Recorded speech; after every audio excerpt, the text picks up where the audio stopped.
on Miami, we know what's up. We know it's judgment from the Lord, however we look at it. All right? And when we see that weather modification like HARP, H-A-R-P, H-A-A-R-P. All right, go ahead. All right, that was verse, already to 9. all right, verse 8. And then shall that wicked be revealed, whom the Lord shall consume with the spirit of his mouth, and shall destroy with the brightness of his coming. All right, so now, and that's the revelation that's happening right now. For what is the spirit of his mouth? The men of the Lord prophesying in sincerity and truth, revealing that the devil is who he is. Because like when Paul was speaking about it back then, he was talking about the Roman Empire that was setting up delegates over Israel, that was setting up the Sanhedrin, that were putting people in office, wicked Pharisees and Sadducees, corrupting the minds of our people. All right? All right, it says, even to him whose coming is after the working of Satan, with all power and signs and lying wonders. So that's why the Lord's going to destroy him with the brightness of his coming. Because the Lord's going to, because he's going to use the power that was given unto him to establish himself on high, man. You know? But the Lord's going to destroy him and bring him down when he shows up in his glory, his Father's glory, his glory, and the glory of the holy angels, man. So the Lord's going to destroy him with the brightness of his coming, whose working is after the working of Satan, with all deceivableness and lions and sign wonders. So those signs and wonders are the manipulation of the elements that this devil does, corrupting the minds of our people and being able to push that fear button to get them to move wherever he wants them to move. Right, that's called magic. Right. You know, magic is nothing at all. We know how they're pulling the rabbit out of the hat. And the Lord called him Satan because the word Satan goes back into contention or contender or adversary. So that means all works that Esau does is against righteousness. So we're looking for a kingdom wherein dwelleth righteousness. But everything that Esau does, if they say, hey, we're going to go out here and modify the weather, it's going to be adversarial to Yahweh, to the way he would do it, and to the way we would do it. You know what I mean? So that's why they call them all workings after Satan, man. Everything they do is against righteousness, man. Even walking up the street right here. Unnatural. Unnatural. Go ahead, let's get him. This is the book of Nahum, chapter 3 and verse 4. Because of the multitude of the whoredoms of the well-favored harlot, the mistress of witchcrafts that selleth nations through her whoredoms, and families through her witchcrafts, behold, I am against thee, saith the Lord of hosts, and I will discover thy skirts upon thy face, and I will show the nations thy nakedness, and the kingdoms thy shame, and I will cast abominable filth upon thee, and make thee vile, and will set thee as a gazing stock. You know, and that's what the Lord is doing now. These are the times that we're in to where this devil, the crimson man, he cannot hide his crimson hand. All right, he's finna be caught red-handed. Right. Right. And making them a gazing stock like America, meaning America is not going to be with the majority. America's going to be by their damn self. And all the other nations are going to be standing around it, pointing at America now. And the Lord is showing the shame of this place. All right? Precept? I got one. Go ahead. You got one? This is Acts, chapter 5, verse 38. And now I say unto you, refrain from these men and let them alone. Right. For if this counsel or this work be of men, it will come to naught. But if it be of God, ye cannot overthrow it. Yes, happily ye be found even to fight against God. And that's what Esau likes to do. He's fighting against God actively. He has the Lord's true doctrine, and he wants us to believe in him over the doctrine of Yahweh B'Hashem Yahweh Shai. He wants to be seen as the light when he's the darkness. And you know what I'm saying? He's covering the faces of the judges thereof. He's doing all these things to hide the salvation from our people. But you can't hide it, you know what I'm saying? And the 2/3 of our people, they go right along with it. Because they're not of God, you know what I'm saying? They're blinded. They're covering in the strip of Pharaoh and the shadow of Egypt. So they're helping Esau in fighting the Lord. Right. Yeah, they're shooting stars and being reserved in darkness forever. Having no place. This is Daniel chapter 3, verse 15. And this is the King Nebuchadnezzar talking to Shadrach, Meshach, and Abednego. That's the and whose names are Hananiah, Azariah, and Mishael. All right. This is Daniel chapter 3, verse 15. Now, if ye be ready, that at what time ye hear the sound of the cornet, flute, harp, sackbut, poster, and the dulcimer, and all kinds of music, ye fall down and worship the image which I have made well. But if ye worship not, ye shall be cast the same hour into the midst of a fiery furnace. And who is that God that shall deliver you out of my hand? And going off what the elder said, when they press that fear button, that's the same thing Nebuchadnezzar was saying right there. When you hear the sound to fall and worship this, you're supposed to fall and worship this at that sound. And when we're not supposed to do that, we're not supposed to obey the sounds of man or the laws of man. We're supposed to obey the will of Yahweh Shem Yahushua, always standing up for the will of Yahweh Shem Yahushua, no matter what they're playing. Right. That's why the Lord called it the daughter of Babylon, or great Babylon, because Esau doing the same thing. They created their system. And what's the leg of that system? Legislation. You see that? That's the leg of the statute. And through that legislation, they're going to bring in the CBDC, a digital currency, man, and bring in policies behind it that you got to obey to. And they're going to give everybody that same option like Antiochus Epiphanes did, like Nebuchadnezzar did, to the point where they're going to torment people for not worshiping the system. And then that's when it's going to be known who God's chosen people truly are. The people talk a good game, they walk a good way, but at the end of the day, the Lord says those that endure to the end shall be saved. Quick interjection. You know, yep, you got to endure to the end, meaning the word endure and patience go hand in hand. Really quick, they're gonna say, you know, who's gonna save out of this? You and what army? It's gonna be you and the army of the Lord, him and the host of heavens, right, coming down to save us. They're gonna say, who here to help you? Well, they said the same thing to Elijah. He called fire from the sky. He had a host of angels, bands of angels around him. You know? This is the book of Psalms, chapter 94 and verse 20. Shall the throne of iniquity have fellowship with thee, which frameth mischief by a law? They gather themselves together against the soul of the righteous and condemn the innocent blood. But the Lord is my defense, and my power is the rock of my refuge, man. And that's what you got to know. You got to know that the Lord is your refuge, pertaining to Psalms 91. All right, you got to know the names of the Lord, and that's a strong tower, knowing the will of the Lord and try to do the things to the best of your ability to please the Lord. Right. So you can be in his good graces. Right, man. Tilling the soil, planting the seed, watering the soil, watering the seed, building a house, laying the right type of mortar, tempered mortar on that house like a carpenter would. Fearing the Lord more than we. What I'm saying is that's all patience. Those are all patient crafts. You know what I mean? It takes patience. So they say, desire the sincere milk of the word as a babe, newborn babe. It takes patience to deal with a babe and to help each other grow in the truth. So that's a good work the Lord gave us to do towards the end, as long as we focus on that. Instead of like where the finish line at? Instead of being focused on, building each other up. I would do that forever. In this flesh I'm in now. In the new flesh I'm gonna get in the kingdom, I probably wouldn't want to do this. I'm just want to kick some ass then.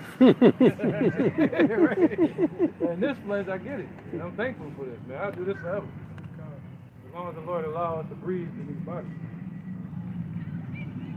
I wouldn't want to be exalted in this flesh. I'm too scared of fucking up. Fuck it up, you know what I'm saying? So he gave us perfect. Right. Take your dirty ass out there in the car. Get even, watch yourself. Get one dirty, yep. This is Psalms chapter 9, verse 9. Back up to Brother Thanyalo, the precept he just brought up. It says, the Lord Yahweh Ba'ashem Yahushua also will be a refuge for the oppressed, a refuge in times of trouble. And they that know thy name will put their trust in thee. But thou, Lord, Yahweh Ba'ashem Yahushua, has not forsaken them that seek thee.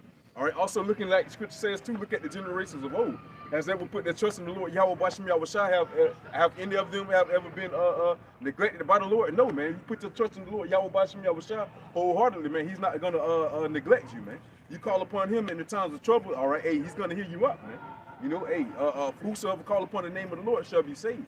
So in our time of tribulation and our time of trouble, that's what's going to separate the boys from the men. Like the elder said, man, hey, that's when we're going to know who the true men of the Lord are. Why?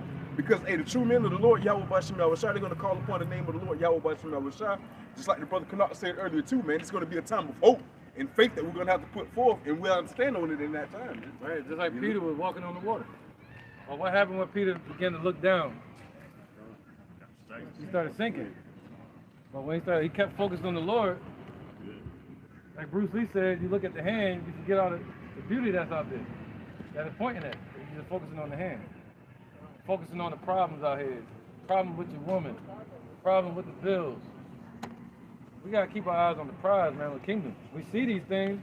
We're playing against them. You know, the Lord gave us wisdom. And we men of war. So we can build tactical strategies to conquer this debt out here, the bills. You know, the situation that's being presented to us, right? But ultimately, our job is to keep our eyes on that light. Because wherever you turn away from it, that's the direction you're going, like a ship. You know? We got to keep our eyes on the light, and that's what we'll be. You know what I mean? And whoever's with us will follow. All right?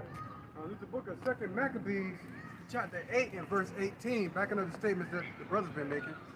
For Zay said he trust in their weapons and boldness, but our confidence is in the almighty power, who at a beck can cast down both them that come against us and also all the world.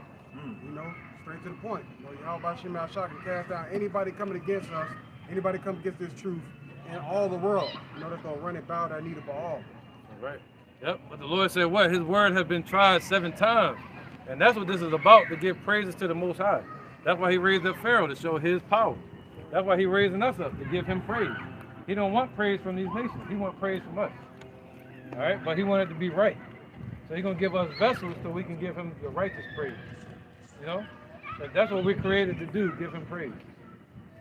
All right? So he gave us a way to praise him. We couldn't keep the laws perfectly, so we're imperfect. He don't want that.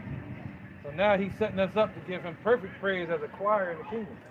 And who's going to lead that choir is King David. You know? The Lord said we're going to have palms in our hands singing songs. And Yahweh Shah is going to sing with us. He said when we meet Yahweh Shah, he's going to sing over us. Like sing like Luther Vandross, you know what I mean? Teddy P. he might hit a bass note so deep. Esau head exploded or something. Whole different frequency. Make sure that we all know that song at the time. No, that song there is talking about the truth.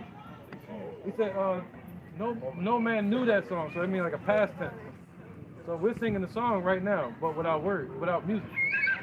So songs is nothing but poetry, songs, but without music.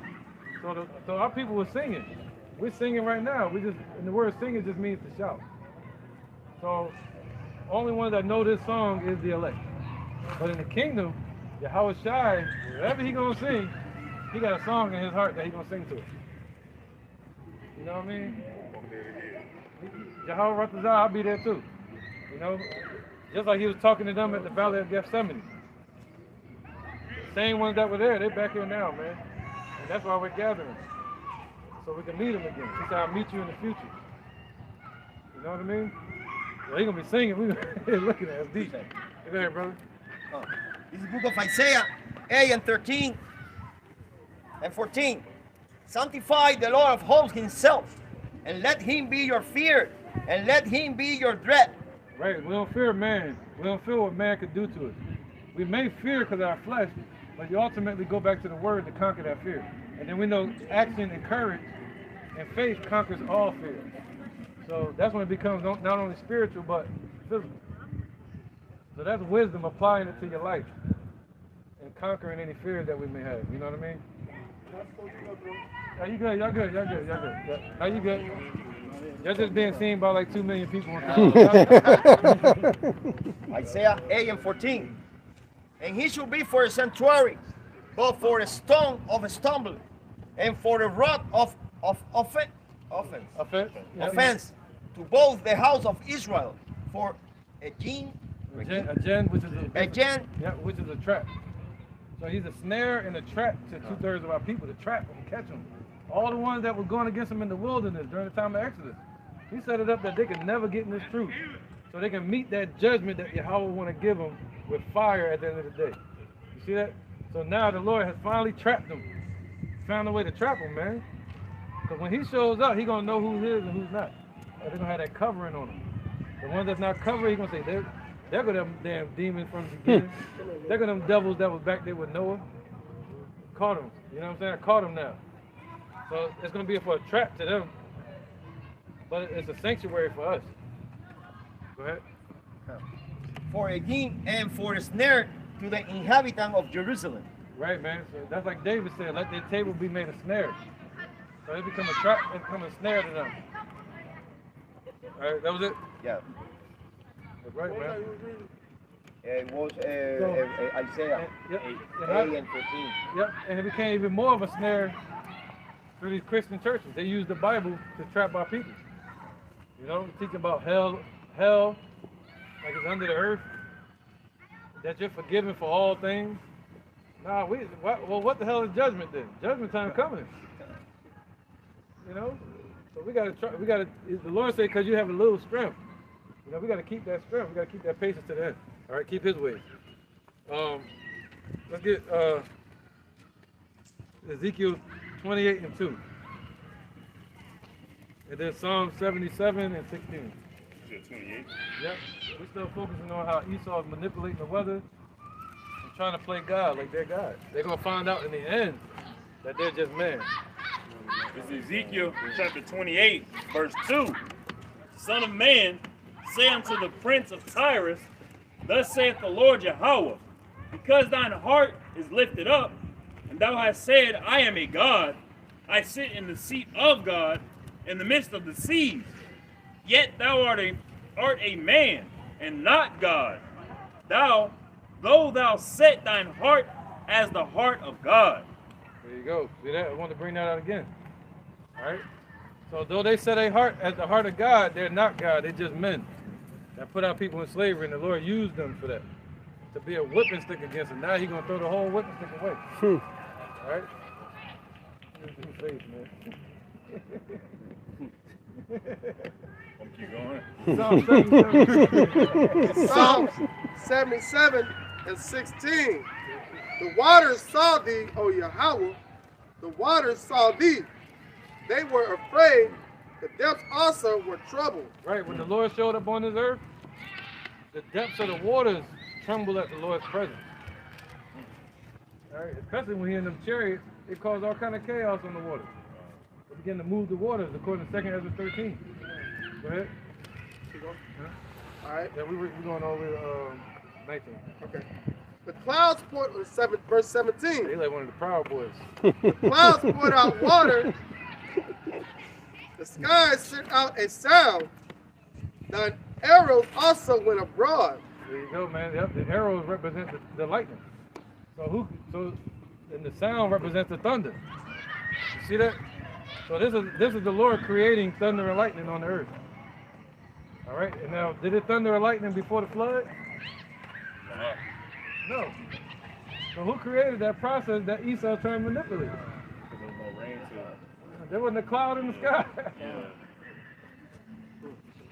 You see that? All right. It's probably a cloud, but it wasn't no rain. All right, go ahead. It says, It verse wasn't, 18. it wasn't picking up the moisture yet. So the Lord caused it to rain from opening the windows of heaven. started the cycle, water cycle. Started that cycle. Yeah, precipitation. Yeah, Esau want to manipulate that. So, yep.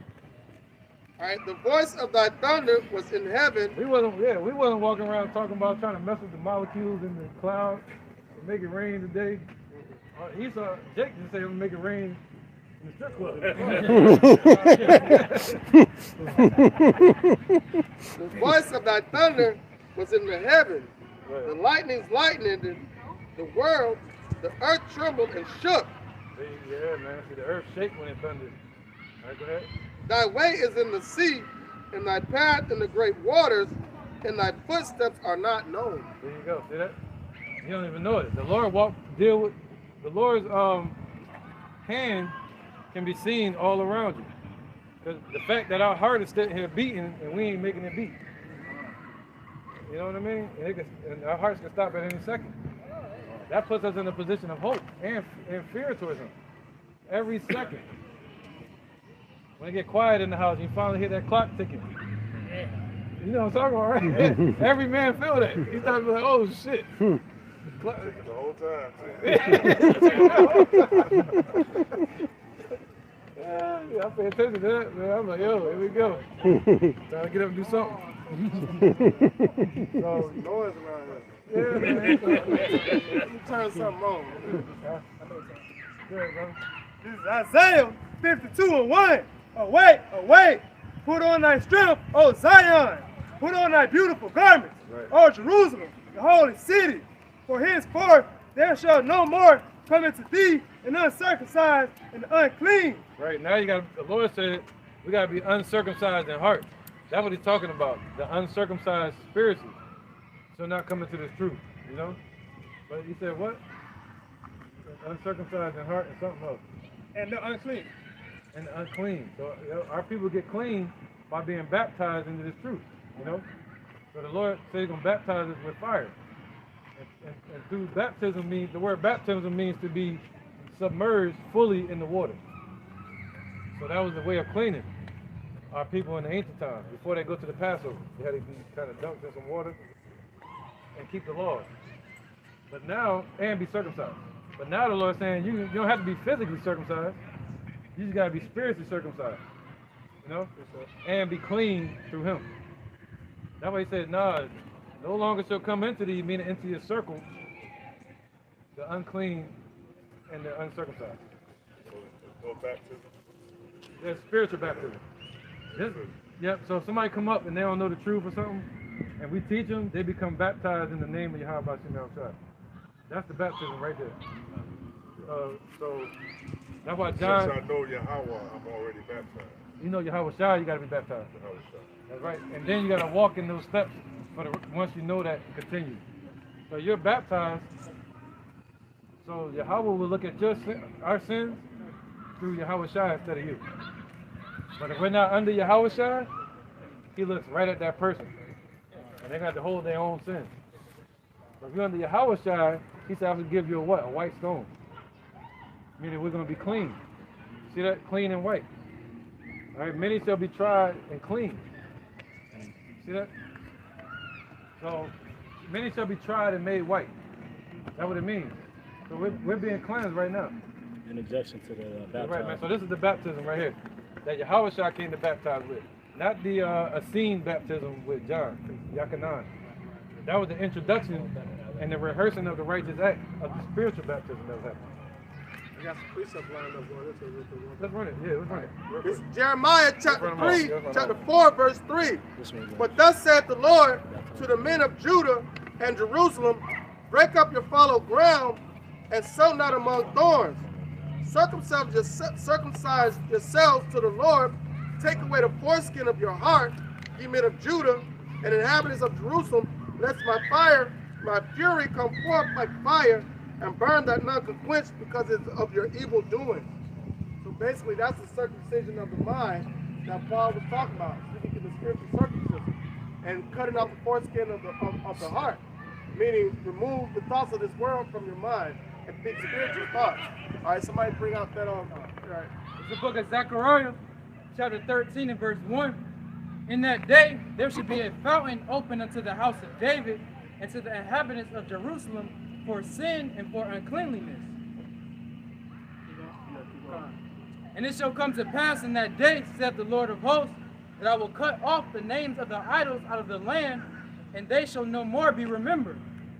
And also I will cause the prophets and the unclean spirit to pass out of the land. All right, that was it. So now, when Yahweh Shai showed up, all right, John came through you doing the physical baptism, right? The physical portion of what Yahweh Shai came to do spiritually. Right. All right, so this is John chapter 15. Somebody watching of the word. Baptism of the word. All right, you got that one? Jeremiah 2.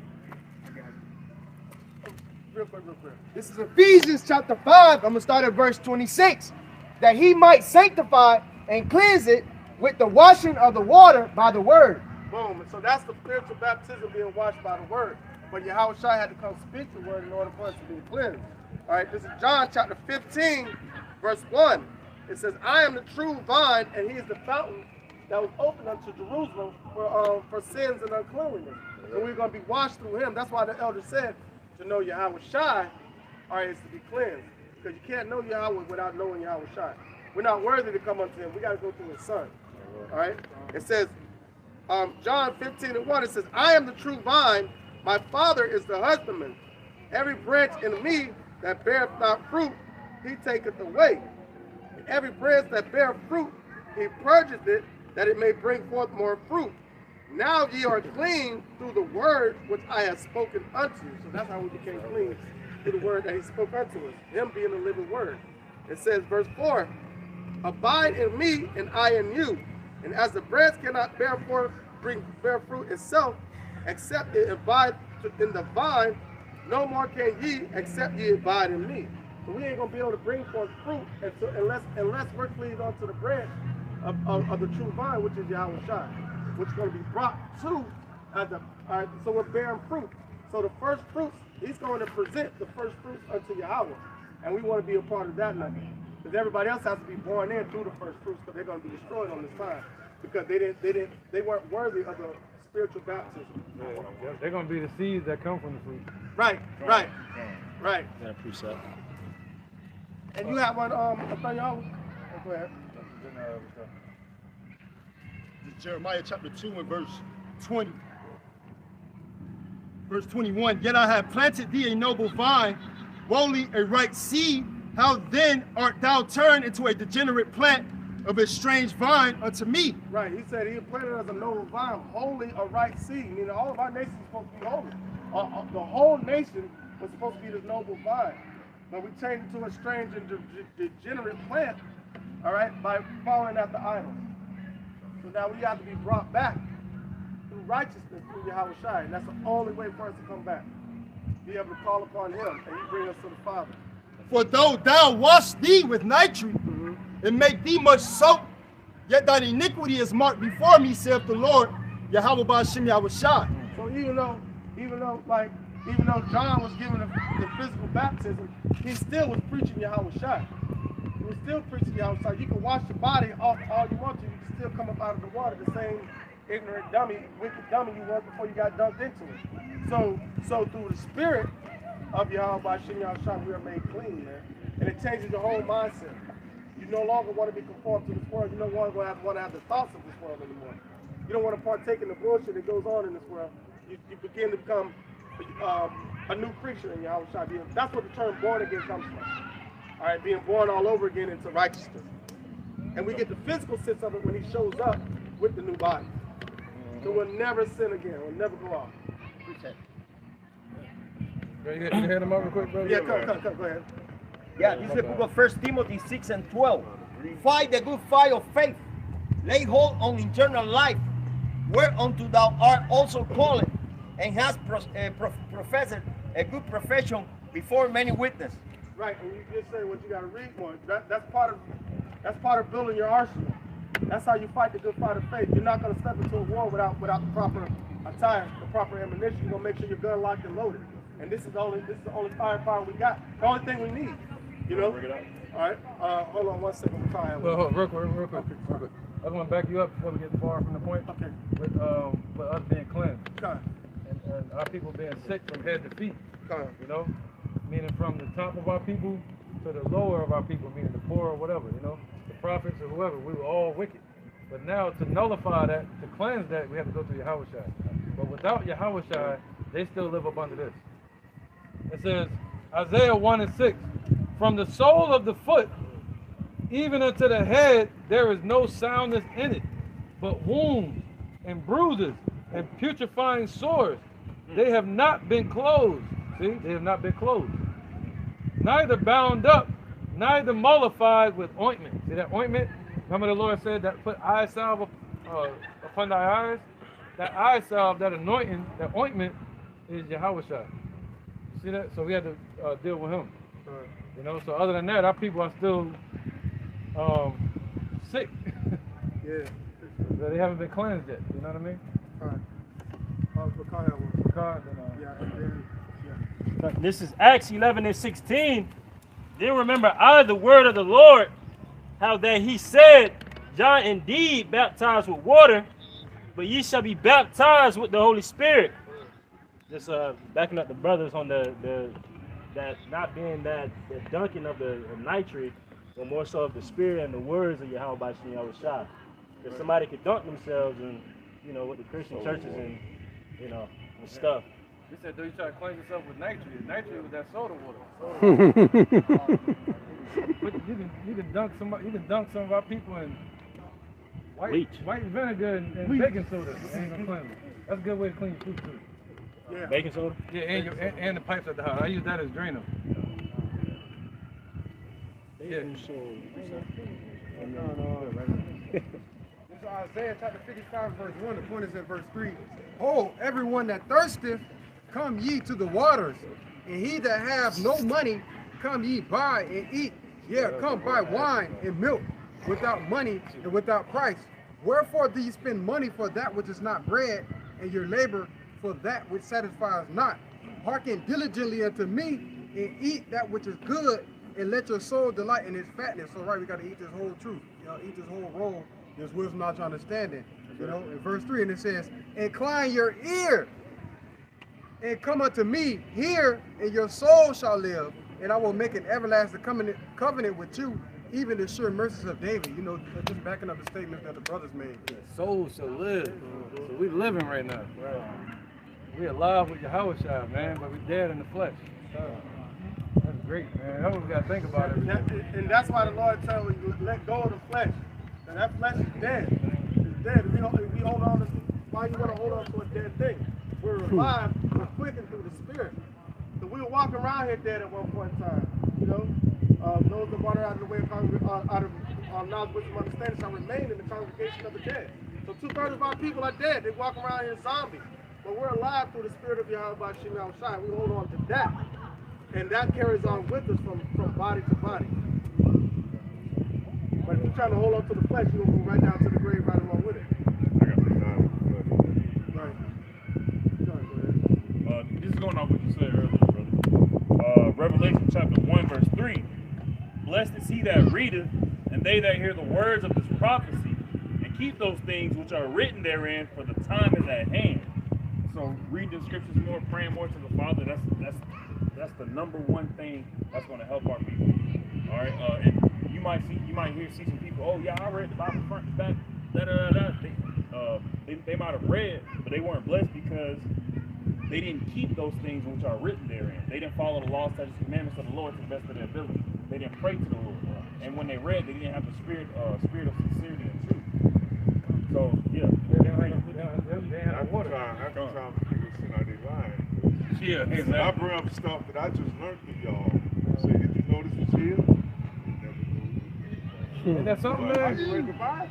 yeah, right. That's a new power, brother. Right. The Lord putting power in your hands. I have injection. You remind me of Ray Olive. You remind me of the lion spirit. The book of Matthew. No, my bad. He was next. Yeah, go ahead. Come, this is Daniel chapter 12. Just to back up what the Aki was saying about being washed with the word of Yahweh by Shem Yahushua, rather than being dunked in water. This is Daniel chapter 12, verse 10. It says, many shall be purified and made white and tried. This is, but the wicked shall do wickedly, and none of the wicked shall understand, but the wise shall understand. So many are going to be purified and tried and made white, meaning many are going to come unto Yahweh by Shem Yahushua. He's going to test them. He's going to try them.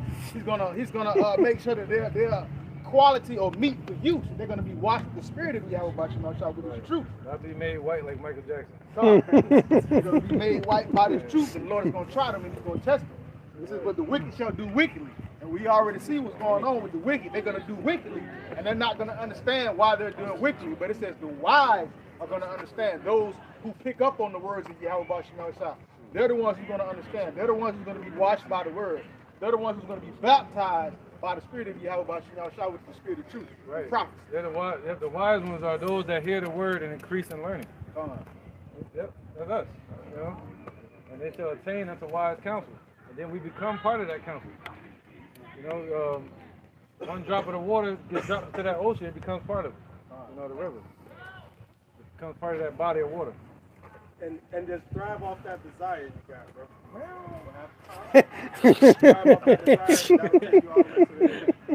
A lot of people are supposed to be in the fold, right? And they don't have that desire for the Lord, man. They just want to read some scriptures and increase in knowledge so they can do like this. They're not trying to gather in the people. They're trying to dictate over the people.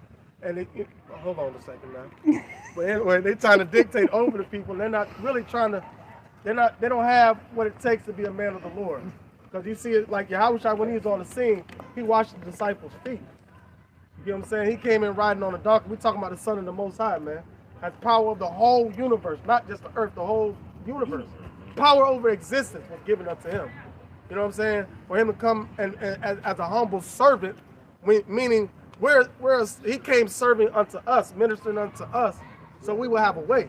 You know what I'm saying? A lot of people lose that quality of the brotherhood and of the will to be charitable to others when they increase in knowledge. Because like Paul said, knowledge puffeth up, but charity edifies. And we're trying to build a house right now. They kind of lose a bit of humanity because they become tyrants. They do, humility. Yeah. They start to lack empathy. They start to lack the ability to be compassionate towards others, the acumen, the aquatic. Let's use cooking for example. Like when grandma used to get into the kitchen and cook, right? You ain't never seen her look at now index card and read nothing. But she'd get in that kitchen and whip it up real quick and it tastes like immaculate. She'll write that recipe down for everybody else and they'll get in there and follow the recipe to the T, will not be able to make it the same. Because it's the compassion and love that was put behind the craft. You get what I'm saying? Not because you know how to do it. So hold on to that. And that's what will carry you through, bro. You said? Huh? Grandma put her foot. Right. Yeah, they put the foot in the elbow. Right. Yep, Jeremiah 10 and 12. I bring that up. John 4 and 24. God is a spirit, and they that worship him must worship him in spirit and in truth. There is nothing you can do in the flesh to please Yahweh by Hashem Yahweh. You can read the scripture front, back, left, and right all day until he comes back, and he's going to put a missile in your head if you're not hearkening unto his voice. And that's just the point. He's a spirit. He's not a fleshly man. And that's what it is. There's nothing you can do. You can have all the manures, all the garments. That don't mean nothing to him if it's not in your inward parts. You gotta have oil in your spiritual limb. Yeah. Well, Isaiah 34:16 says, "Seek ye out of the book of the Lord and read. None of these shall want or make." All right, because the voice has spoken and his spirit has gathered them, man. The voice of the Lord is being spoken, his words are being put out there, but it's the spirit that's gathering the elect together. Right. Yep. Ezekiel 37 say they're gonna stand up, but they have not the breath in them. They don't have no breath. The bones, the sinews, the muscles come on them, you know. So the muscles represent strength. So they keeping the laws to the best of their ability, as some say, like IUIC. But then you see they all got edges. You know what I mean? Certain things. Yeah, so they'll know that the Israelites, yeah, whoa, you all here. You know, that's right. Right? Scaring the hell out of everybody. But they don't have no breath. You know what I'm saying? But they don't have no breath. With the IUIC, it was a damn near a 30-minute to an hour-long video that they was talking to a brother, and I promise you, the whole video, they were just trying to get him to take his hat off. In the snow. It was cold. They were trying to get him to take his hat off. That was the whole video. They reading the Bible? Yeah, they brought out, you know, when a man prays or prophesies, you're supposed to take off your hat, but you're not praying or prophesying, so you good. But they spent hours just bashing the man, telling him to take off his hat. Just for listening. Just for listening. Just for listening. If you listening, you ain't got to take your hat off, man. That was my understanding. That's why I took it off. But no, I man. figured I'm not reading the Bible. You get it. That's it. You're not teaching. When you begin to teach, then it's different. Yeah. If you was like, you know, you started teaching or something, you like take it off real quick. But yeah, they'll chastise you for that, man. I appreciate it. You're good. Free country. You're good. Yeah. We ain't ruling yet. Have a good day. One day. He said one day.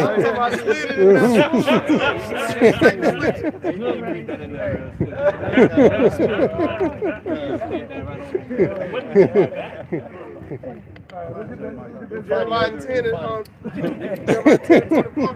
This is Jeremiah chapter 10, verse 12.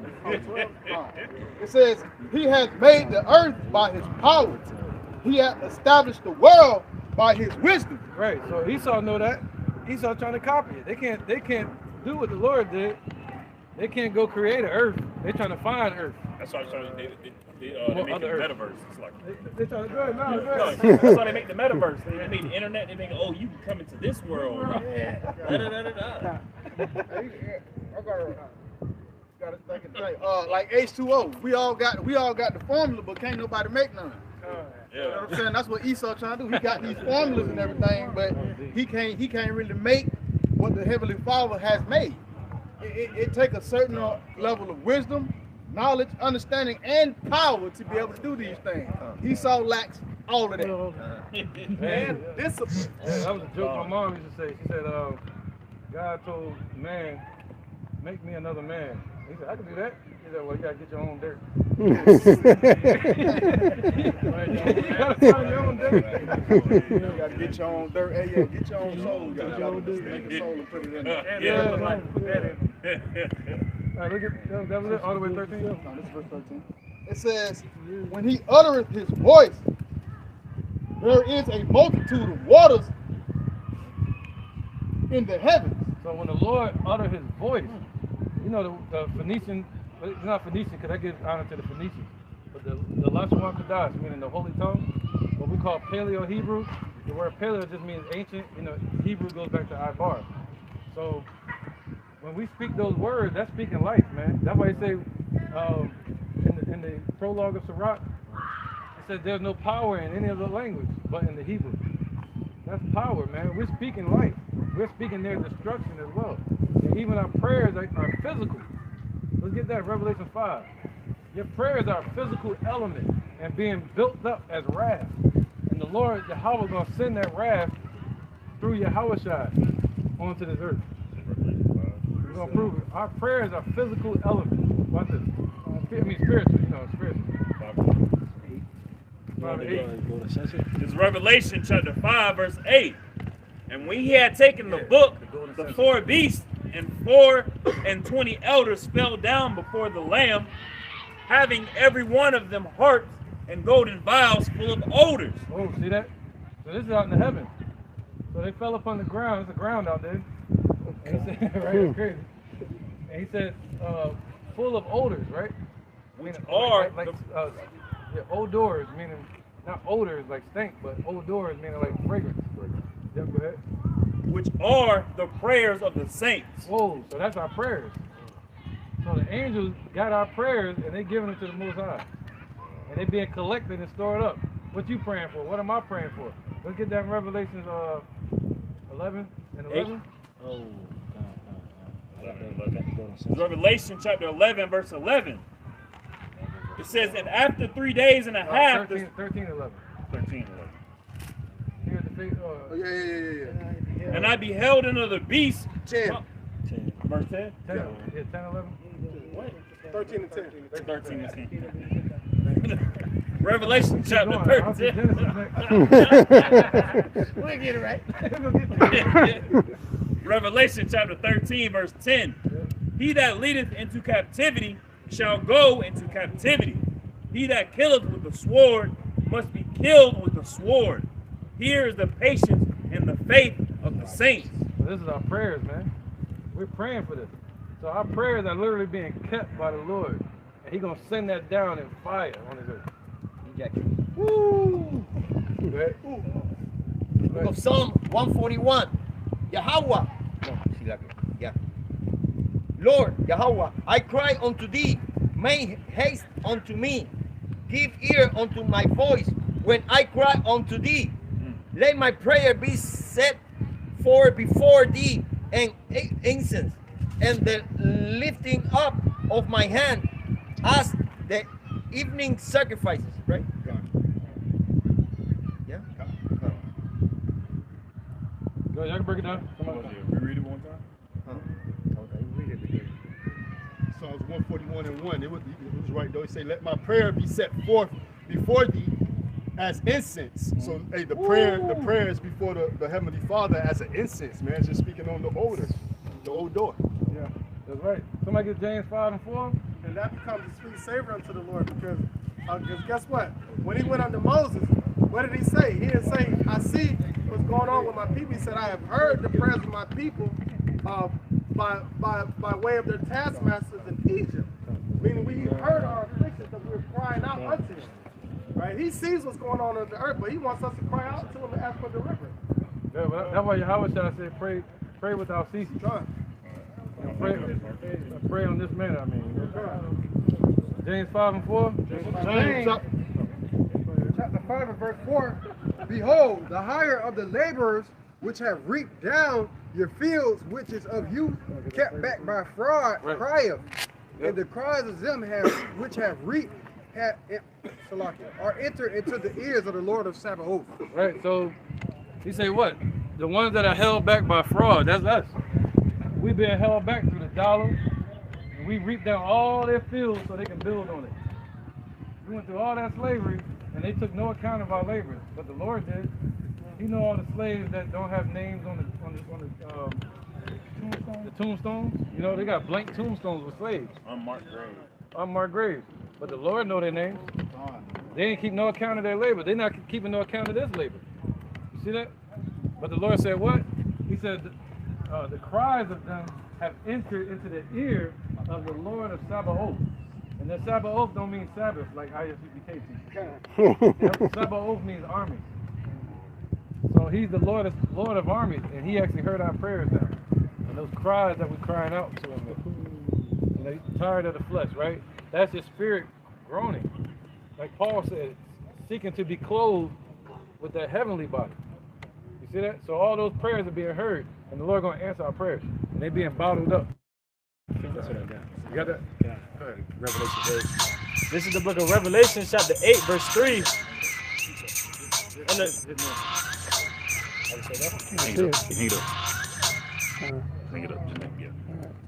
Alright, Con, this is Revelations 8 and 3. And another angel came and stood at the altar, having a golden censer, and there was given unto him much incense, that he should offer it with the prayers of all the saints upon the golden altar, which was before the throne. Right, that's why the scriptures say that. Be careful how you talk to the little ones, meaning us, the elect. Because what? Their angel does always behold the face of the Most High. So you got an angel watching over you, especially according to Psalm 91. The Lord said He's going to give His angels charge over thee, just like a secret service. Be the precedent, right? Yep. Oh, you done? Yep. So a golden censer, man, which is our prayers, man. Again, all right. Interjection. Then you got. And it's the book of Tobit, chapter 12 and verse 15. I am Raphael, one of the 7 holy angels, represent the prayers of the saints, and which go in and out before the glory of the Holy One. There you go. So just as the Lord, and He got the angels in place to do the job. To present the prayers of the saints. They present the prayers of the saints to the Most High. So when you pray, it's actually physical. You know, it's a physical thing. That's why we say I pray against these devils. I rarely do it. You know, I rarely do. I try to make sure it's very precise when I pray about it. You know, I pray once about something and I don't pray about it again. So I know He heard me. All right. They say pray or worry. You can't do both. Go ahead, verse 13 real quick. This is back in Jeremiah chapter 10, verse 13. It says, when He ordereth His voice, there is a multitude of waters in the heavens. So, yeah, who created the waters in the heavens? Not Esau. Go ahead. And He causes the vapors to ascend from the ends of the earth. Right. He caused the vapors to ascend and descend. Right. You got ascend, descend. That's the process of what's that called? The water cycle. You know, the water cycle where the water goes precipitation. Evaporation, precipitation, condensation. That's called all the stations. It goes up into the cloud. I'll say it's in the scriptures. I'm not forgetting what it's like. Real quick. But the condensation goes up, the precipitation goes up into the clouds. The moisture, it's called the water cycle. And then it comes down upon the earth. But the Lord moves the clouds over the grass and the trees to water the earth. You see that? But he created that process. Now you got Esau manipulating it, adding more water pellets, or to the nuclei, they're adding silver oxide, right? Silver oxide or barium oxide. And they're adding it to it, messing with the nucleus of every raindrop. So they're creating doubles of it, more rain, right? So it's creating something called atmospheric rivers in the sky, like I said, which is causing floods over there on the west coast. But the Lord did that. So they're trying to copy that. See, when the Lord does it, it's in order.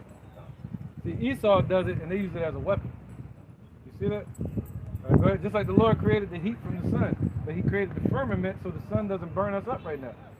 But Esau messing with the sun by spraying silver into the sky, chemtrails, and they're trying to block the sun rays and push them back at itself. That's what Bill Gates is doing. He's trying to block out the sun. They're doing it. And by doing so, it's creating something on the sun called pressure.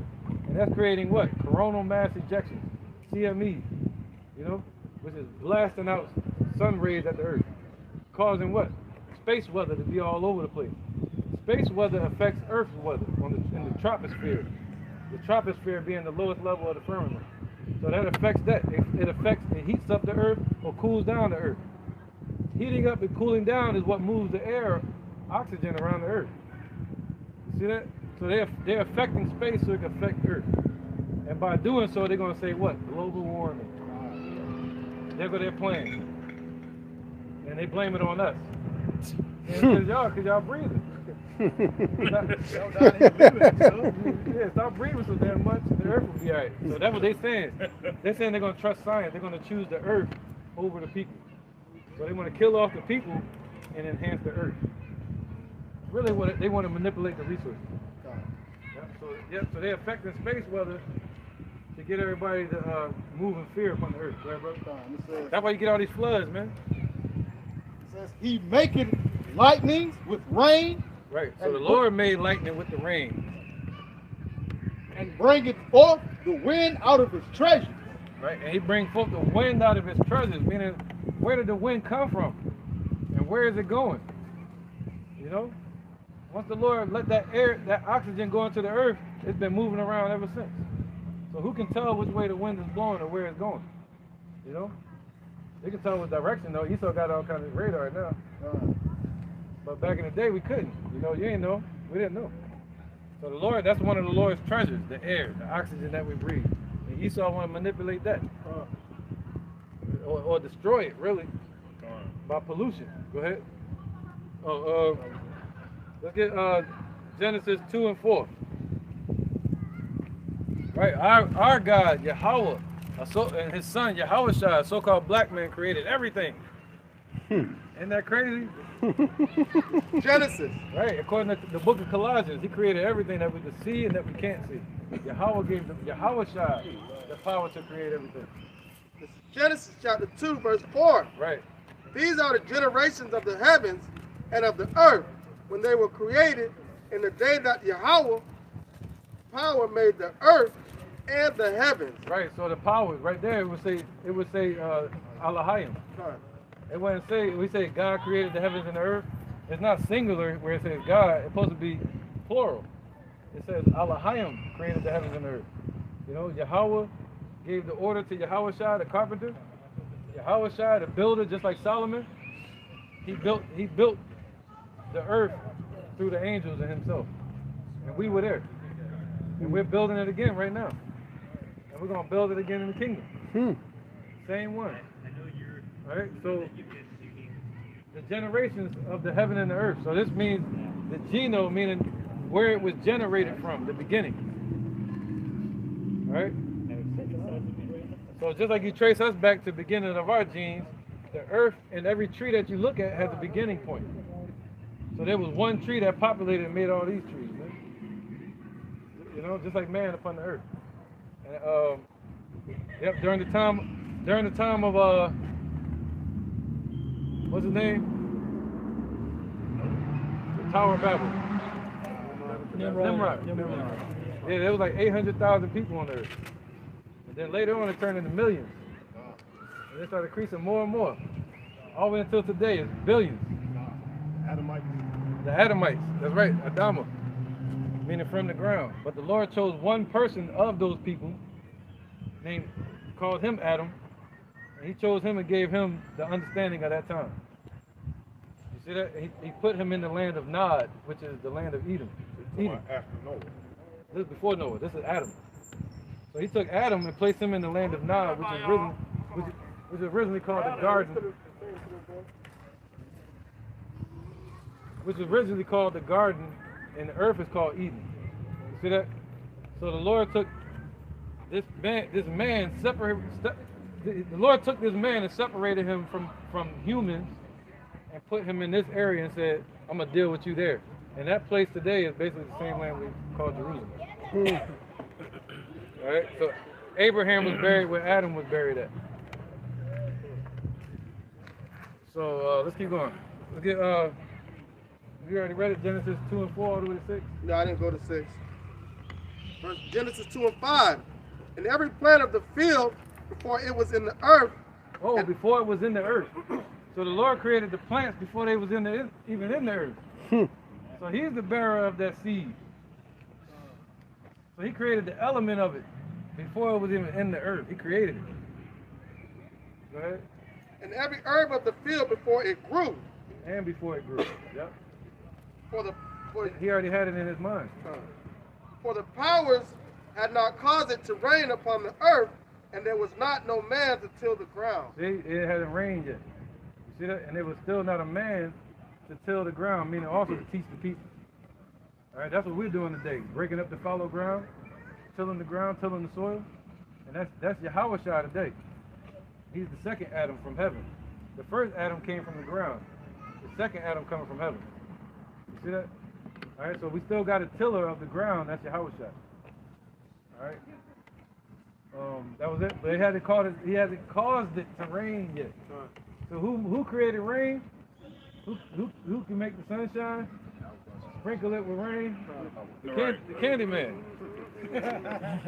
Verse 6. But there went up a mist from the earth and watered the whole face of the ground. There you go. So at first, just like the earth is now, it was a greenhouse. And the Lord, what you call the dew in the morning, that's the mist that would come out of the earth. You know, it was springs all over the earth, and there was also rivers, you know, from the springs. But then you had the dew in the morning that would happen from the sun. That's why the sun was around. The sun was made first. Some people say on the fourth day it was created on the first day. That's how we had a day. You see that? And then on the fourth day it was giving order to what it was going to be to us. All right. So just like he created Adam, and then he gave Adam order later. I know you said earlier that day to us is 1,000 years. No, the day to it's 1,000 years to us. It's the day that the Most High. That's right. Come on with it. You see that? The process of the creation. Yeah. So, and he created the sun. So the sun heats up the earth during the day, and then at night it get cold, and that cold turns it into moisture. You know, from the steam and the heat, and that's why you wake up in the morning and you see dew on the grass. All right. So the Lord created all of that. He created all that process, but Esau want to say they doing it or manipulating it, thinking that they're God. All right. Big Bang Theory. The Big Bang Theory. Yeah, it's the big lie theory. Their own technology just proved that. That's right. James Webb Space Telescope. They looked out into the Shemayim. They thought they were going to see like disorder and chaos, but all they saw was neatly formed universes out there. That's right. Everything is perfect. Different shapes, not different shapes, but different sizes, different ages. Definitely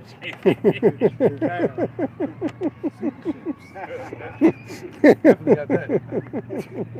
I'm not shaming, but hey. Pointing out the obvious. This is somebody get second Ezra 6 and 38. Then I got one to the bathroom. Said 6 and 38. This is second Ezra, chapter 6, verse 38. It says, "And I said, O Lord, thou spakest from the beginning of the creation, even the first day, and saidst thus, let heaven and earth be made, and thy word was a perfect work. There you go, man. See that? So the Lord spake from the beginning and said thus, let the heavens and the earth, meaning the sun, moon, and stars, and the earth be made. And the sun has been the light of every day since. Every day, it's still the light out there. You know? So he spake it from the beginning. His word created. And even if you write out the Lashawan Kodash, if you write it out, it's little, it look like characters. It look like a comic strip. You know what I mean? It look like a comic strip once you write it out. Okay, go ahead. Verse 39. And then was the spirit, and darkness and silence were on every side. No, Esau was there with their science. Esau was there. Esau was back then manipulating the weather. No, it said there was darkness on every side of the earth. Go ahead. So the earth don't have its own light. The light comes from the sun. Go ahead. This was before the sun. The sound of man's voice was not yet formed. Whoa, so there was silence on every side of the earth because the sound of man's voice. This little thing they talk shit out of. Voice box. It was not formed yet. The fact that somebody can even talk trash. The Lord, you know what I'm saying? Like, bro, you wouldn't even be here talking. There was a point where you weren't on this earth talking that, man. The proof of that is we was all babies. If you go back far enough, man wasn't even on the earth yet. So why should I worry about what they're saying today? When they just vanity. Yep. You got point? Oh, bro. Yep. Good. No, that was it all the way to 39. What were you at? Genesis? 2nd Ezra chapter 6, verse 30. I started at verse 38. Yeah, hold it 39. Yeah, All right, Revelation 11 and 17. I gotta push up, maybe. Yeah, let me get these two real quick. Then I'm gonna let y'all run it. I gotta run it back. Yeah, don't lose your precept though. I'm gonna let y'all, take over. Did you have The book of Jeremiah? 17. Yep, 17 and 18. Revelation 11, 17. It's the book of Revelations, chapter 11 and verse 17, saying, we give thee thanks, O Lord God Almighty, which art and was and art to come. Right, so he's the past. He's in the past, meaning we can read about him, the knowledge of him, right? From the beginning. And he's in the present with us right now. And he's promising to come in the future. So he's the past, present, and the future. So time, that shows time right there. And he operates outside of that. The process of time. The process of time starts with the sun and the moon when it goes around the earth. 1 day, 2 days, right? That's time. So that creates past, present, future, right? So he's outside of that. They say he's called the Ancient of Days. So that's before time existed. Because thou hast taken to thee thy great power and hast reigned. So he's going to take to him that great power. He's going to take the earth too. Take the kingdom. Like that movie Brightburn. Verse 18. Right. He looks spooked. That's a nightmare for him. I was like walking down death row. Verse 18 it says, and the nations were angry, and thy wrath is come, and the time of the dead, that they should be judged. Right here when it say the dead, it's not talking about the ones on the ground. It's talking about these heathens. It's talking about Esau. It's talking about these dead right here. I don't want to piss on myself. Go ahead. Yep. These right here, they're the dead that it's talking about. They finally gonna get their time to be judged, man. That's why the Lord said, stick in thy sickle and reap. Meaning what? Reap the wicked. Destroy them, the wine press. The Lord gonna crush them like grapes. All right, go ahead. And the time of the dead, that they should be judged. Right. And that thou shouldest give reward unto thy servants, the prophets. Right, so we're gonna get our reward in that day, when it's judgment time. So we want judgment time to arrive. But our people, they don't want it. They say, cause the Holy One to cease from before us. They don't want that. You see that? All right, go ahead. They don't want their reward. They don't want the kingdom, meaning they don't want righteousness. Go ahead, brother. And to the saints and to them that fear thy name, small and great, and shouldest destroy them which destroy the earth. Why are you going to do what? Destroy them which destroy the earth. See that?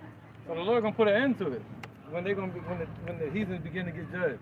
And he's going to destroy them that's destroying the earth with floods, destroying the earth, manipulating the weather.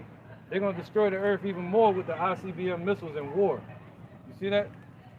gonna poison the waters with like it's blood, make it toxic with radiation. They dump it. They doing illegal dumping all into the oceans out there, destroying the earth, man. You see that? They in the way. That's why they gotta be moved out of the way. But the Lord said He's gonna destroy them that destroy the earth. So there's nothing to worry about. All right. Let's get that Obadiah 1 and 6. Think about Euphrates River, Brian. The Euphrates River is definitely over there. It's not in America. Yeah. The Euphrates River is over in the Middle East. Yeah. It used to be a ground for war. Even during the time of Babylon, Cyrus the Great and what was his name? The Mede, Darius the Mede, not Darius the Persian, but Darius the Mede. They used the Euphrates River to come from the north and go into Babylon. So today, that same river, it gained water later. It got the water back in it. But whenever it dried up, they used it for war. So now it's drying up again, and it's making way for the Kurds and all those nations, the kings of the east and all them, to cross that river and go to war with people like Israel, the land of Israel, or the Turkish. Because this is why it's happening too. The Lord has a drought on it, yeah. But then you have the Turkey, Turkey? Yeah. They're at the top of it. So they control 90% of the water that flows to all those nations to the east. What they've been doing is they've been cutting off the tap. They've been cutting it off, trying to frustrate the Kurds, right? Trying to go against the Arab nations, you know what I mean? So they're cutting off the water flow to them. And because of that, plus the drought and the heat, it's been drying out the Euphrates River. You see that? Yeah, yeah. So it's happening according to prophecy, so they can go to war. And they said once that happens, yeah, that's right. Victory. So once that happens, there you go. So once it's fully dried up, you can look it up. Remember what I said? Once it's dried, can Turkey go to war? Type that in sometime. You're going to do some research, but you're going to hear about the Kurds and all them nations that's not getting water because of Turkey. Once that's done, they're going to start going to war. I think it was documented that was Document? that does involve the Euphrates River. That's right, man. So, yeah, it's Turkey and them doing it. Esau. Yep, Turkish are Edomites. All right, let's get this real quick. Obadiah 1 and 6. This is Hey, spiritually, the Lord got those nations over there, like those Arab nations over there, making amends with each other.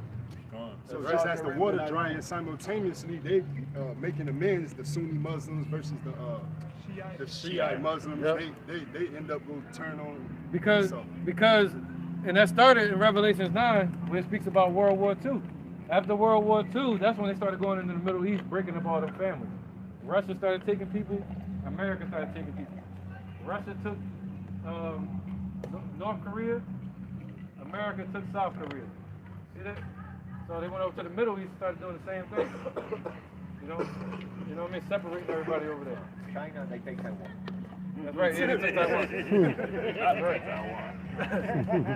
All right. So let's get that real quick. Obadiah 1 and 6.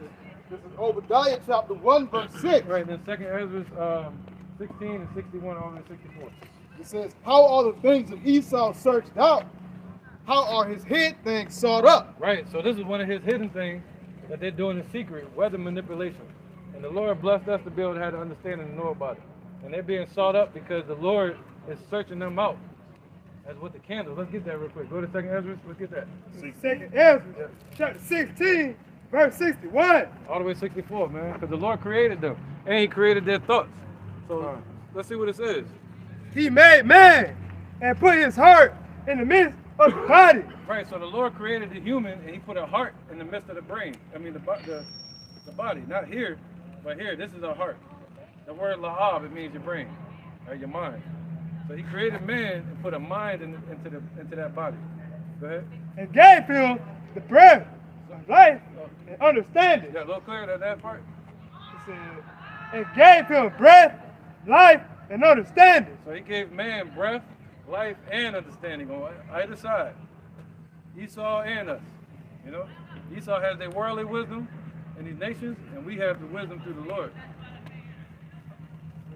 Yeah, and the Spirit of Almighty God, which made all things and searcheth out all hidden things in the secrets of the earth.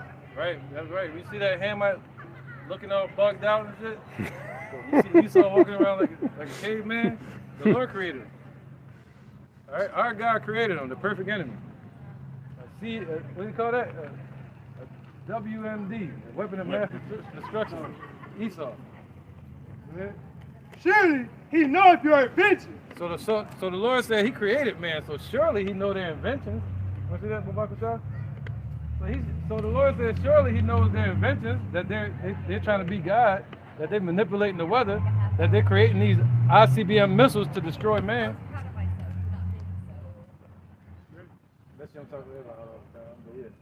And what you think in your heart. So the Lord knows what these devils are thinking in their heart and what they're planning on, man. Go ahead. Even them that sin and will hide their sin. There you go. So they try to hide in secret societies. You know, G20 meetings. Where it's illegal for them to have private meetings about us, public meetings. So what they do is they hold a private meeting in public. And use all type of new speech so you don't even they make you it can't real understand. boring. They Or make it it go over your head. Make your brain they play mental gymnastics with the words they use, they new speech and they old English. Right. Talking in circles and shit. Yeah, it's against the law for them to have issues, talks about us, the public, in private. They know that. So what they do is they create G20 meetings and they hold it as a public event, but you're not allowed inside.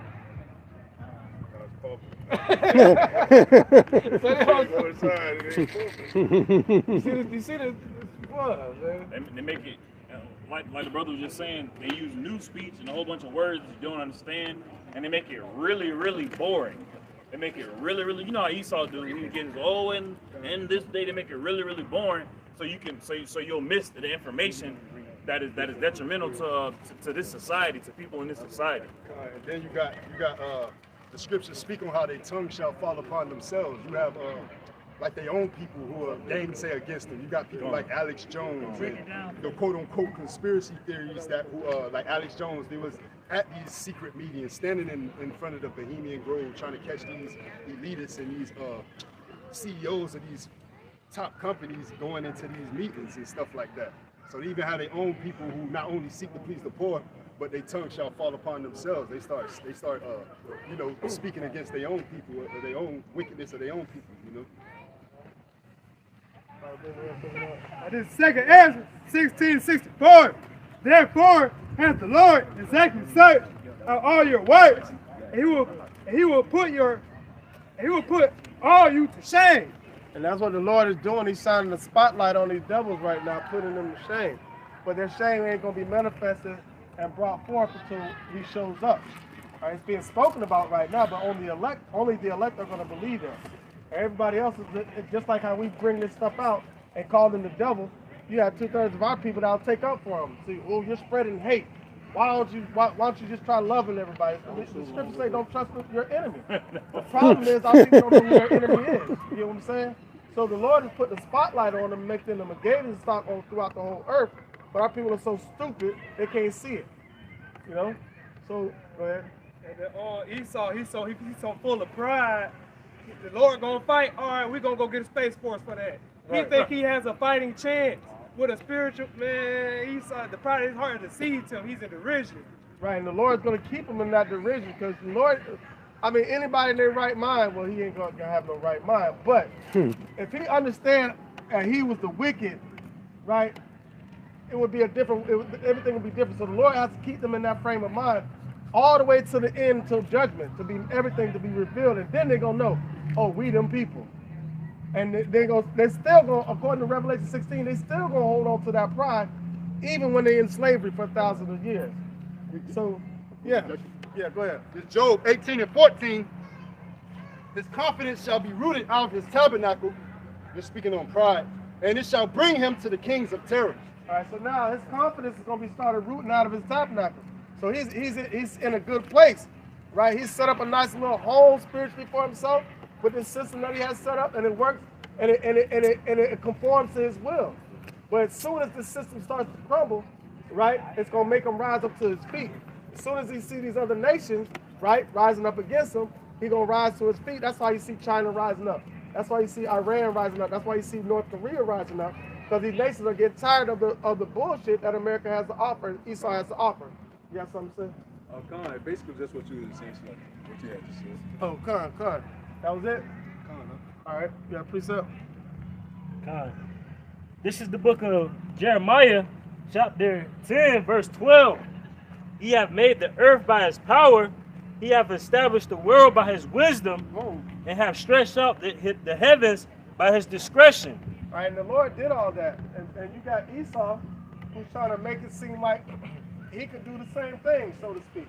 They created that pig or that sheep, right, in the laboratory, and it lasted for 3 days. They're trying to recreate humanity. That's why they had the hydrogen colliders, because they're trying to recreate creation that was created from the beginning. They don't want to take the Lord's word for it. They want to see for themselves what's going to happen. What's going to happen is they're going to pull something through that portal, and they ain't going to like what's going to happen. They ain't going to like what they see. All right? So just a remark, as the Bishop Canuck was saying, they're going to pull something through that portal they're not going to like. Yeah, if you ever played Doom and or Half-Life, they was somewhere else messing with something, doing experiments like on Half-Life, and they mess around and open the portal, and these demon whatevers came out and slaughtered everybody in the facility except for this one dude, because he was locked up somewhere in a whatever he was locked up in. But they was regretting the fact that they was around here messing with forces that they cannot possibly understand. Right, and that's what's going to happen. They're messing with forces right now they can't possibly understand. Look at what they did to the children of Israel. That right there. Even though our power is not here with us, our power was taken away, he's still the creator of the universe. And that's the force that they don't understand what they did by doing that to his people, man. They're gonna see, man, listen, they forgot about Alashadja. Look at what Rahab the harlot said when they sent was it Caleb and Joshua? I'm about to get it. They sent the two men into the spy the region of Jericho. What did she say? She said, man, listen, everybody talking about what the Lord has done for y'all. See, they forgot about what he did when he brought us out of Egypt, when we destroyed the 5 kings. They forgot about all that because he hasn't been here. He hasn't moved furniture in a minute. But when the Lord hears our cries and hears our prayers, that's when shit starts to happen. That's why they took away those names, Yahweh and Yahushua, and deemed that they were too holy to be spoken in everyday language. Because he said his name is going to be dreadful among the heathen. You got it? Yeah, you got it. All right, go ahead. The book of Joshua, chapter 2 and verse 9. All right, and this is Rahab speaking. Sorry. And she said unto the men, I know that the Lord had given you the land, and that your terror is fallen upon us. Right, so that was, they seen, man, for what the Lord did to the Egyptians, man, all the nations surrounding that area was talking about it. So when we came marching out of Egyptians, because remember it said the Lord of hosts, the Lord of hosts, the Lord of hosts. That means armies. He's the Lord of armies. He said, when I brought forth the children of Israel and their armies out of Egypt, the Lord brought us out to go to war. We're going to war right now. The Negroes, Latinos, and Native Americans, but they don't understand it's a fight. Our people ain't even standing up to fight because they don't even know what they're fighting for. They're still trying to be conformed to this world. Go ahead. And that your terror is fallen upon us, and that all the inhabitants of the land faint because of you. Right. All the inhabitants of the land faint because of what the Lord did, not because of us, but because of what the Lord did for us. And he's coming to do it again, but then this time it's going to be on a granular scale. Like I'm talking about big time. He's setting the stage up right now. That's why he wanted them to he put it in their minds to put forth the Space Force. He put it in their minds to bring forth all these nuclear weapons, because they're going to try to turn and use these nuclear weapons on the Lord and the holy angels too, when they show up. Go ahead.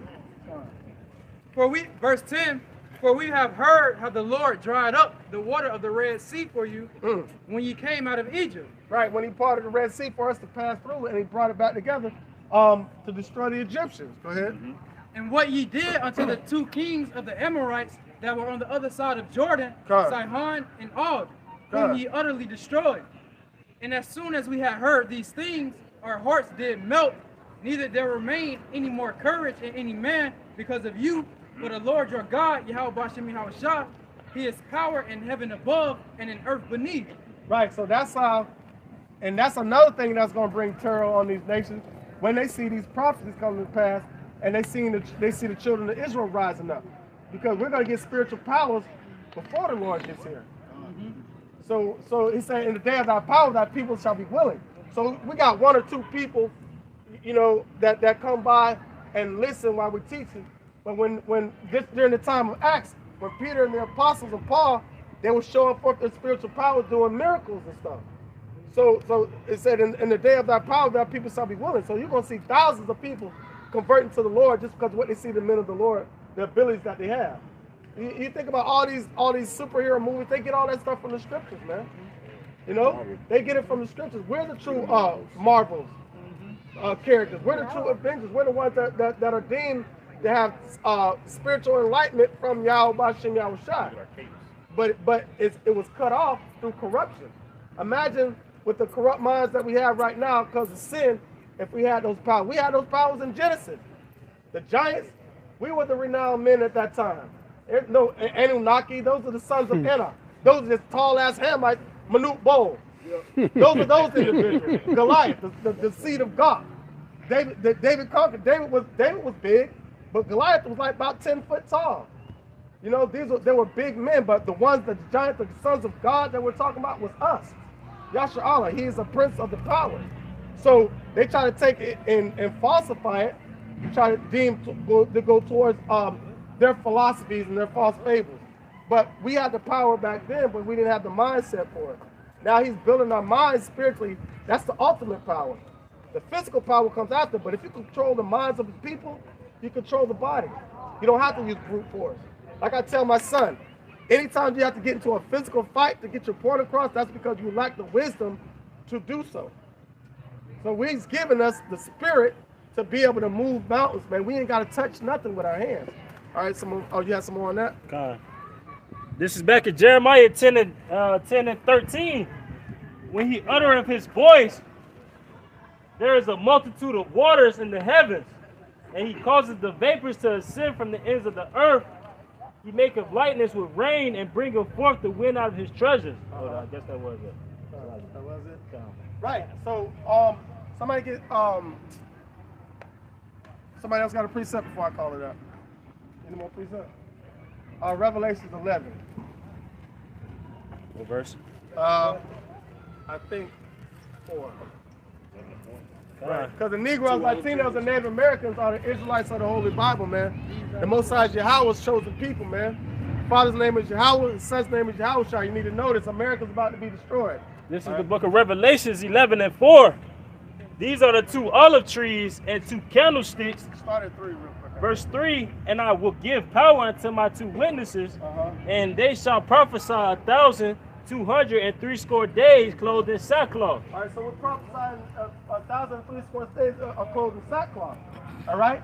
But he said he'll give power unto his 2 witnesses. That's the northern kingdom and the southern kingdom. Right? All right, keep going. These are the 2 olive trees and 2 candlesticks standing before the power of the earth.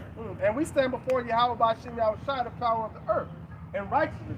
Even though we're on this earth, in this world, we stand before him, Go ahead. Verse 5, and if any man will hurt them, fire proceedeth out of their mouth. Boom. If any man hurt them, fire proceedeth out of their mouth. Right? That fire is the word, man. All right. Hold on 1 second to get to the point.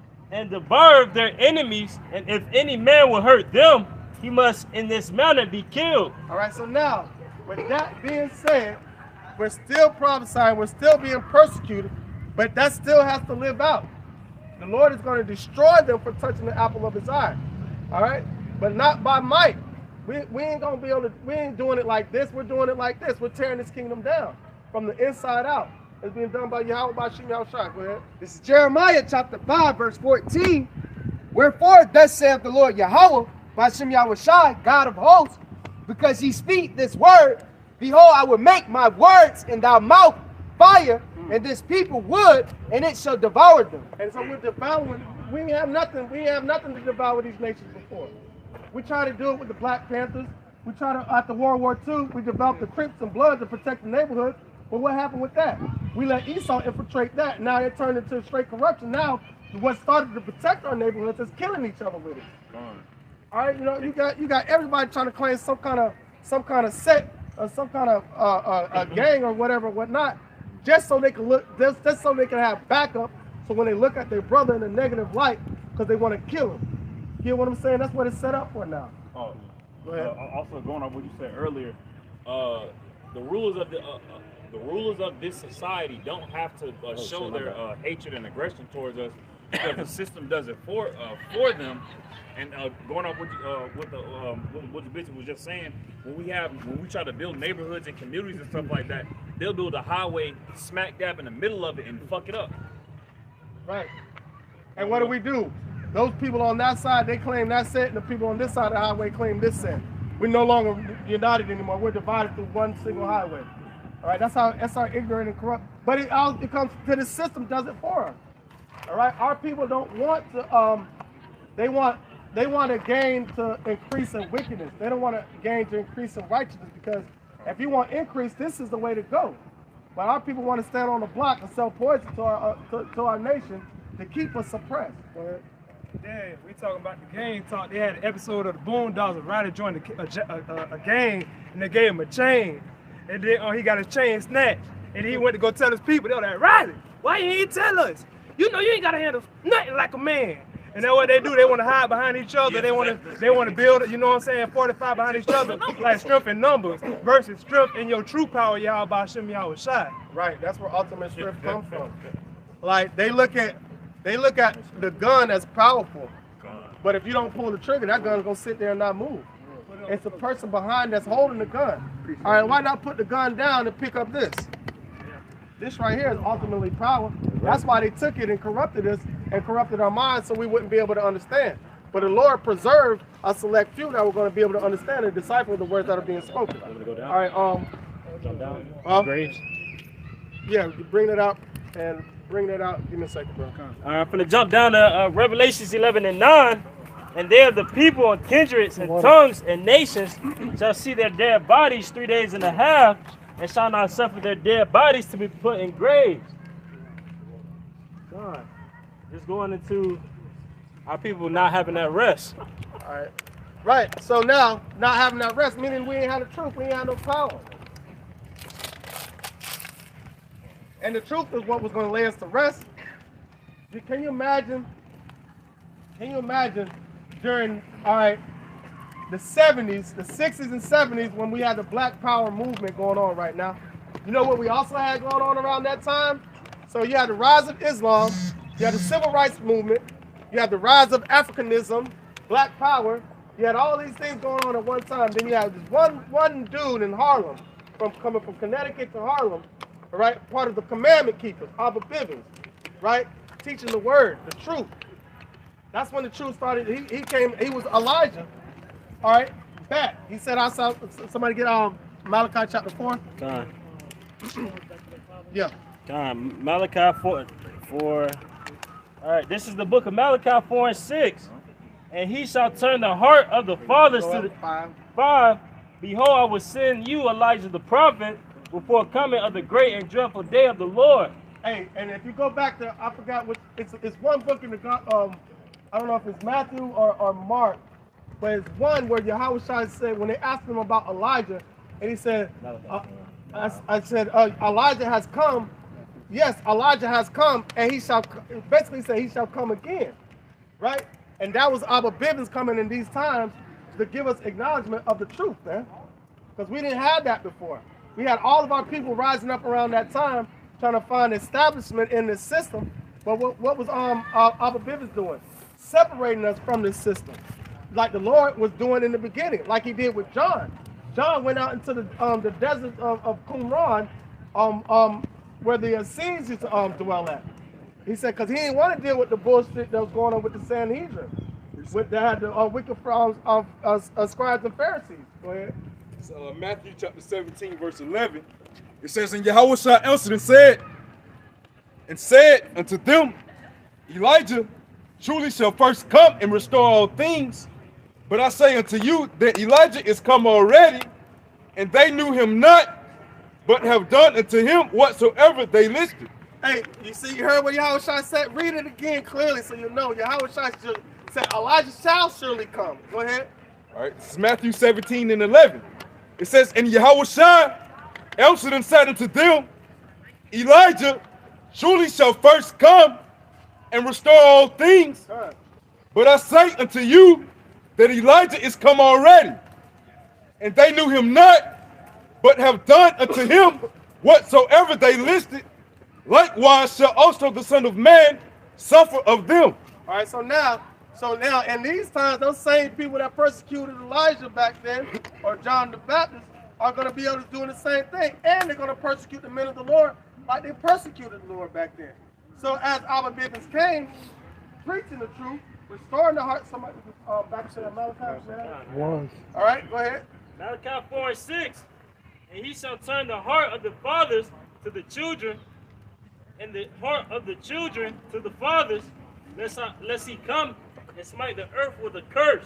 All right, so now that was done back in the 70s, the paving of the way for Yahushua to come, man. So now we're following in those same footsteps, ushering in our Lord and Savior, Yahushua. And that goes with Revelation 7. He said, unless I come and smite the earth with a curse, meaning the only reason the Lord ain't destroyed this place yet is because we here. Once we out of here, this place done. Split second when we get taken, the elect get taken up into the chariots, this place destroyed, according to Revelation 7. So the Lord gave us that grace period to wake up through Abba Bibbins. Again, just like during back in the ancient time. Good. So he's always going to set up a way. He wasn't going to leave us blinded. He's going to give a calling for his elect to be prepared in those times. Yep. That's why we get the feelings that we feel right now, because that's the Lord being us being drawn to Yahushua. Reincarnation in Christ is one. Come. This is Psalms 104 and 29. Thou hidest thy face. They are troubled. All right, this is the process of death. And this is from a physical sense and a spiritual sense. Thou hidest thy face. They are troubled. Thou takest away their breath. They die and return to their dust. Thou sendest forth thy spirit. They are created. And thou renewest the face of the earth. Boom, and that's reincarnation right there. So that's what happens over a process of time. All right, the Lord sends the spirit, puts it in a body. That body lives out its path, lives out its lot. And then the Lord calls for that spirit to come right back. He breathes the spirit, sends it right back down there for that judgment, and it happens all the way over again, all the way to the end. So judgment time. So the Lord is giving payback from all the way from the beginning when sin entered into this world to the end where he's going to destroy all sin. Because the Negroes, Latinos, and Native Americans need to understand that they're the children of Israel. The Father's name is Yahweh, Son's name is Yahushua. The place is about to be destroyed. Some more precepts? All right, go ahead. It's the book of St. John, chapter 17, in verse 13. And now come I to thee, and these things I speak in the world, that they might have my joy fulfilled in themselves. I have given them the word, and the world hateth them. Oh, y'all good, bro. Y'all good, bro. Because they are not of the world. Even I am not of the world. I pray not that thou shouldest take them out of the world. Hebrew, baby. See the natural joy that our people have? All right, it's just we need the knowledge. That's all we need, man. We don't have an understanding that we're supposed to stick together. Even from the time of slavery, what did they used to do on Sunday? They used to have two slaves fighting, damn near to death, and the winner would get a bottle of whiskey. Come on, man. And what do they put in our neighborhoods? Liquor stores and churches. Everywhere, every block you go, you get a pawn shop, liquor store, and the church.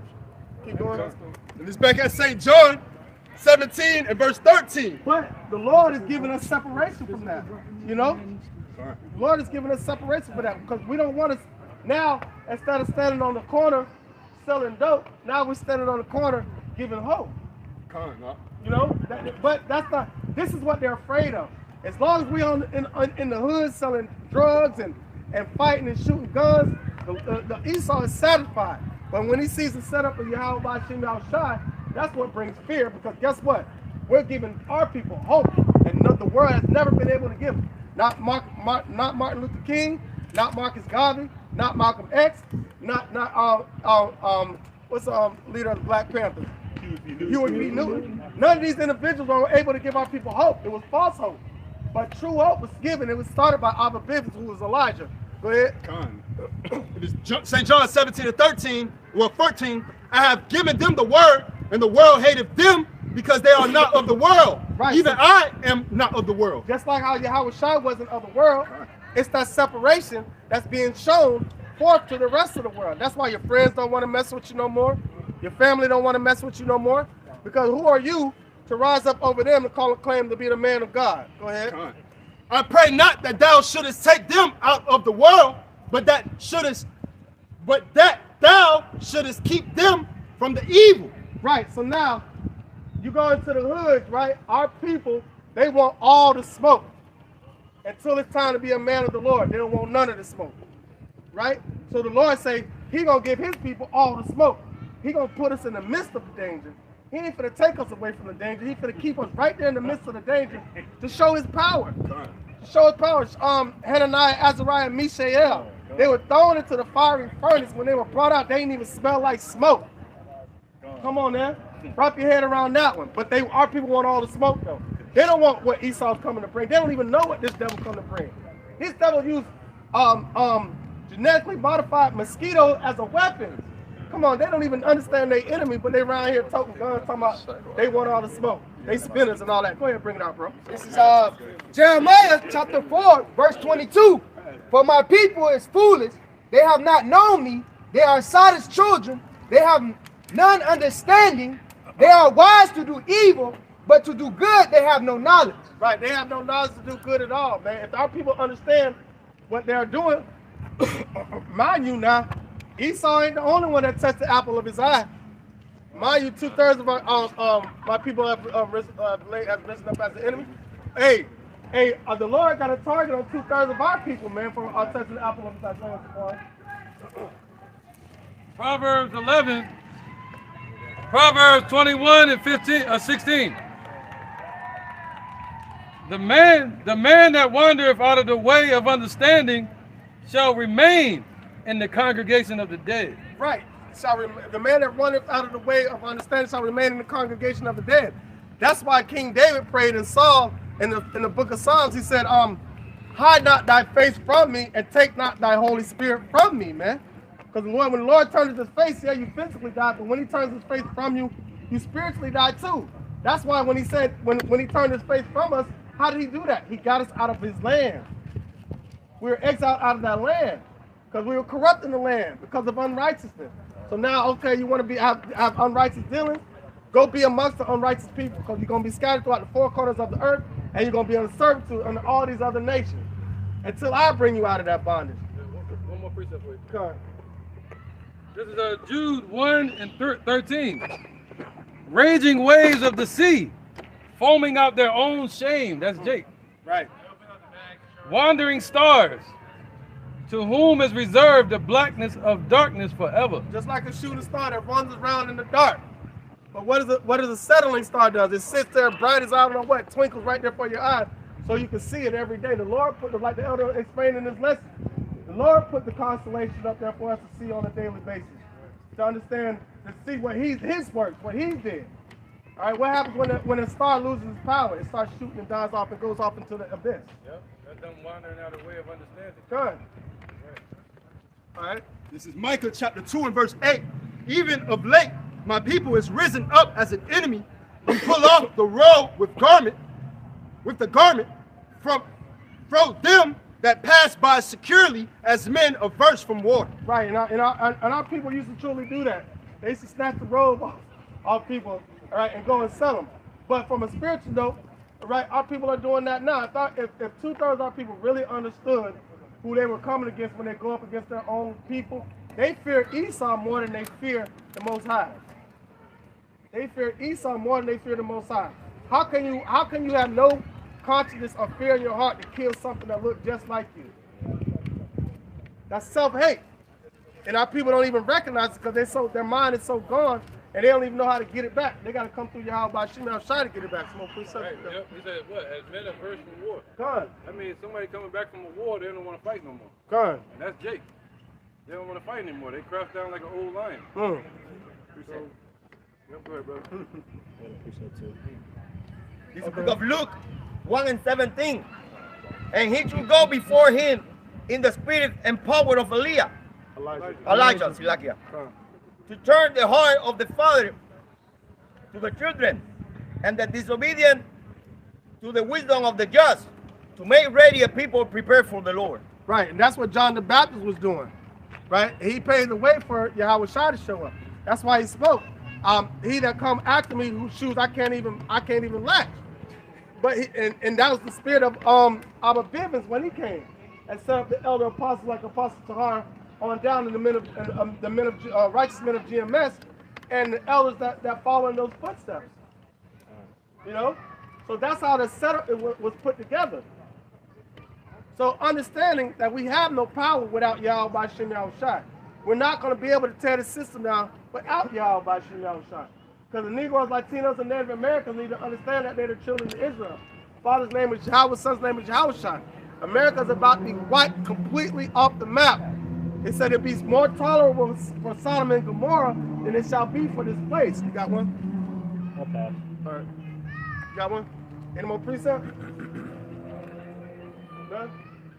All right. So, Lord willing, this lesson was edifying and it served its purpose. We're going to go ahead and close it out. Another one come here on weekend. Oh, come. Okay, yeah, we just sent it down, man. Yeah. Oh, no, you got a question, though? You got a question? We keep going. Okay. I think I saw you over there last time, right? Right, you got YouTube at home? Like a phone number? You got a flyer for you can call up at the house. You can watch all the videos, man. That's put on paper, take the notes down, put them in your drawer. Get prepared for the battle, brother. All right, so we going to shut it down? I'm just scared about it, bro. I can't tell last time. So we closing it out? Let's go ahead and close it out. Okay. Let me get the flyer real quick. All right, so with that being said, we're going to give all glory and praise to the Father and the Son and the proper true name and Allah Shawak Wadash. We're going to say Kal, Halayim, La, Yahweh, Ba'Shem, Yahweh Shai, Ba'Shem, Ha, Rakah, Wadash, Ma'amah. Double honor to the elder apostles, the great millstone, and our elder here one as well. Salutations to the Akim that are pushing the truth and sincerity and truth, and peace and blessing to the men, women, and children that truly believe in the name of Yahweh B'Shem Yahweh Shai. We ain't got that much longer to go. Just hold on all the way to the end. This place is about to be destroyed. Shalom. Shalom. Hey, Kia. Hey, make sure, hey, Akim, hey, finish eating before you